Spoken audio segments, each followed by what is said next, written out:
So today is day 18. Let's get into it.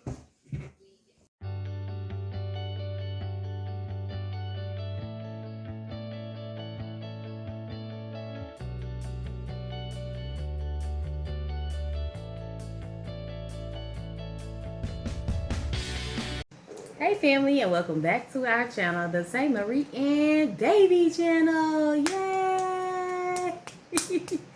Number one cheerleader, number one fan. All right. So thank you so much for returning to all of my wonderful family members and subscribers. Thank you so much.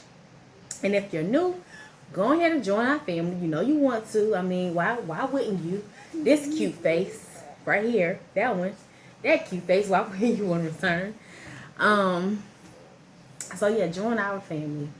And we hope that you are getting something out of this, that you're being motivated, that you're being encouraged throughout this 31-day Fertility Prayer Challenge.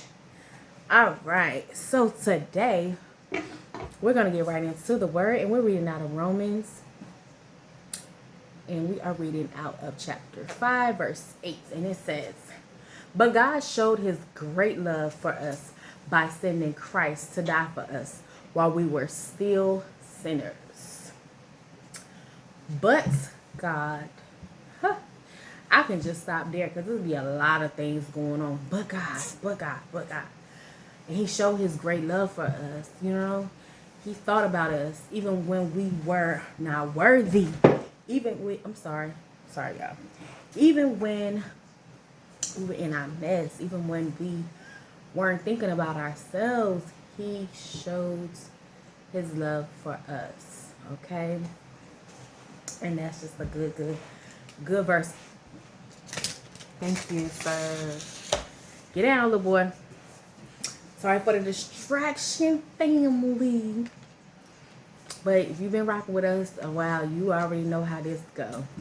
But just getting back to the word, today is very short and sweet. Just thinking about, thank you, God, for thinking and caring about me enough. Thinking and caring about me enough to answer my desires, to answer my prayers, to answer just the things that I have been having dreams about and hoping for and wanting. Thank you, God, for thinking about me and caring about me so much that you think about every aspect of my life, that you think about this situation I'm going through, that you're thinking about my fertility and my options, and that you are putting things in order. You are making sure that I have insurance to cover. You are making sure that I have a faithful mate to allow me to be able to have this. You are putting things in order the way they are supposed to go. God, I thank you for considering me and having mercy on me even when I might not be worthy. Lord, I thank you for allowing me to give me an opportunity and a chance to be able to conceive. God, I thank you, oh God, for putting me in the forefront in the running with all the other great women who are mothers. Thank you for putting me in a place and opportunity to be able to get the treatments and the medications and the doctor's reviews and all the things, and giving me wisdom, knowledge, and understanding. Allow me to do it either the natural way, IVF, adoption. God, I just thank you for allowing me to be a mother. Thank you, God. Thank you, God. Because you consider every part of me. You consider the things that make me happy, the things that bring me joy, and I thank you for that. So that is my prayer for you. That is my prayer. I have prayed that prayer many a times, that God, I just gave God praise and glory because I know he considered me. There were times I didn't have insurance, and God allowed me to get a wonderful hospital who did fertility treatments in 2012. I never forget it. I had moved away from where I originally stayed. I had just gotten married, and me and my husband wanted to try to have a baby, and God aligned me to get to this place, this So where, like I said, at the time I didn't have insurance, but God allowed me to, for the first time in my life, to get a clinic that was a fertility. They worked on everything actually, but I didn't. But they allowed me to do it on, I think it was like a sliding scale. It wasn't expensive. It wasn't expensive at all. A lot of the things were covered under like a low payment. It was very, very cheap and inexpensive. I'm sorry, I can't get this right. So for those who may be struggling with insurance or things that are not covering, that you can't cover your fertility treatments. At the time, they covered everything. Oh my God, they did the progesterone 21-day testing. They did the testing. They did the ultrasounds.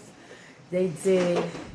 I got prescribed Clomid at the time. That was the first time I ever had any type of fertility medication prescribed. That was the first time ever that medically wise I was taken serious on my TTC journey. So I knew God opened up the doors for me. I had to move to another place. Like I said, I didn't have insurance at the time, but God placed me into an atmosphere in a place right on time where I met beautiful people, doctors and everything that was willing to work with me and not charge me a whole lot. See, like I said, they did complete blood work, testing, all of that stuff in 2012. I never forget it. And I told God, I said, God, I thank you. I thank you for allowing me the opportunity to be able to have a fair chance at this trying to conceive. I'll never forget that, because I really meant that. I just felt so alive that I was able to try Clomid, because I knew that was a fertility drug that a lot of women had success stories on.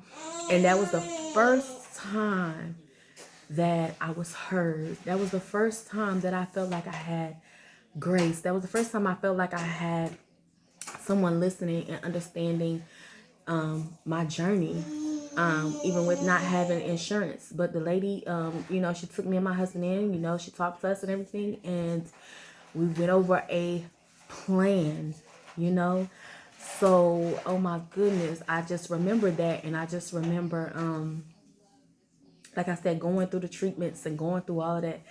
I did not conceive until years later. 2012, let me see, 2018. How many years is that? 7?